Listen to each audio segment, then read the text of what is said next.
Hey there, this is Dr. Mort Orman, and today we're talking about part 2 of the new book, The Code of the Extraordinary Mind by Mind Valley founder Vishen Lakhiani. And part 2 is all about what he calls consciousness engineering. There are two major parts to consciousness engineering. The first part is swapping out and upgrading your models of reality and how you see the world. And the second part is something he calls creating new systems for living, which are establishing daily habits and daily practices that will empower you, make you more effective, and are going to be consistent with the new models of reality that you have just opened up for yourself. So I want to focus on that second part of consciousness engineering today, consciously setting up daily practices and daily habits, because I think it's very, very important.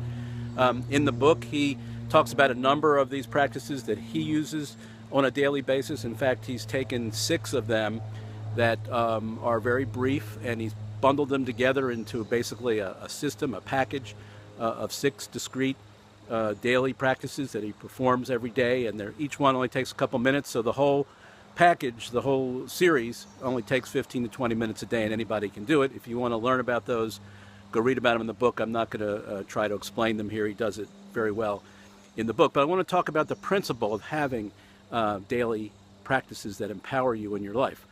I have a friend who's a very successful high-performance business coach, and every day he makes 4 promises to himself in 4 different areas of his life. He makes a promise to do some type of meditative practice to work on focusing and directing his mind and his mental efforts. He does something physical every day for his body and for conditioning. He does something every day in the area of relationships to enhance relationships or the quality of relationships in his life. And then he makes a number of promises around what he's going to do that day to move his business forward or his projects forward or those kind of things. And every client that he works with, he has them set up a daily practice in those 4 areas. And they choose whatever they want to do in those areas, but they have to report in every day with a score on how they did in terms of keeping their word. So there's an accountability factor built into it, which I think makes it even better. So, and he gets very good results for himself, and his clients get very good results the more they do that on a daily basis. So I've been applying this principle in my own life for 30 plus years now. There are a number of practices that I've adopted over the years to empower myself that I've consciously taken on to do because they bring me great value. So, for example, I'll go through a couple of them right now. One of them, I set my alarm at 5 o'clock every morning, and I wake up at 5 o'clock every morning. It doesn't matter whether it's a Saturday or a Sunday or whether I'm on vacation. It's just a commitment I've made that I'm going to regularly wake up at 5 o'clock in the morning, train my body to get used to that and to expect that.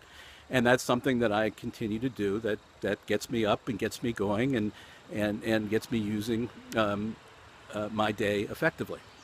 That's just one thing that I do. I've had a number of practices over the years that I've worked on one particular core skill for myself, and that's the ability to give my word and keep it. Something that I wasn't all that great at for many years of my life, but I've been working on it actively for the last 30 years. So, for example, when I was practicing medicine, I used to go to 2 hospitals each day where I had patients that I was taking care of. One hospital had 16 flights of steps. The other hospital, I think, had 7 flights. Most of my patients in the first hospital were on the 14th floor, and the second hospital were on the 6th or 7th floor. So I made a promise to myself a long time ago that whenever I was in the hospital, I would never take the elevator going in the upward direction. I would always take the stairs going up, no matter where I was or what the circumstances were. I could take the stairs down or the elevator down, didn't matter, but going up, I would always take the stairs. And that was something, a little game that I played with myself. And, a lot of days you would get there and I don't really feel like doing it, but it doesn't matter. I would still, walk up the 14 flights, whatever I needed to do. I've had a number of games like that I played. I used to run regularly for 25 years. I did distance running. And a lot of that was about more of a mental discipline than a physical discipline. So I would always, keep my word, whatever I said I was going to do, whatever distance I was going to do. And while I was running, I would work on controlling my mind and keeping it from getting away, getting distracted, and I would keep focusing it back on my body as I was running and on my breath as I was running. So I almost did running as a meditation. But it was a very powerful process for keeping my word. Of course, I got all the physical benefits as a byproduct. But I use that in that capacity. I have another game that I play with my seatbelt. So as a young, beginning driver, I used to rebel against having to wear my seatbelt. I thought nobody was going to make me do that. And then one day I realized that that was a stupid idea, and it was only going to hurt me in the long run. So I decided to play a game with myself where no matter what the reason, no matter what the circumstance, anytime I get in my car, for any reason, I'm putting my seatbelt on. Doesn't have to make sense, doesn't have to be logical, doesn't have to be reasonable, but it's a game of keeping my word around my seatbelt. And I've played that game religiously for 20 plus years now or more. And it does, and I've had, it doesn't matter if my car is in my garage and my wife asks me to move it forward 5 feet so that she can get to something in the back of the garage. I get in my car, and even though I'm only moving it 5 feet, I put my seatbelt on. It doesn't make any sense. I'm not in any danger. Why do I do that? I do that because I have a commitment to myself and a game that I play where I want to get that win every time. And it's very empowering, and it has ripple effects in many other areas of my life. I've had friends in the car where I've done similar things like that, where I've gotten in the car and just moved it a short distance. And they go, "What are you putting your seatbelt on for?" And I wouldn't try and explain it to them. I said, "That's just something I do." But it's very meaningful to me. It's very empowering to me. And this is the kind of thing that I think we all should be doing more of. We should be having our own daily disciplines, daily practices.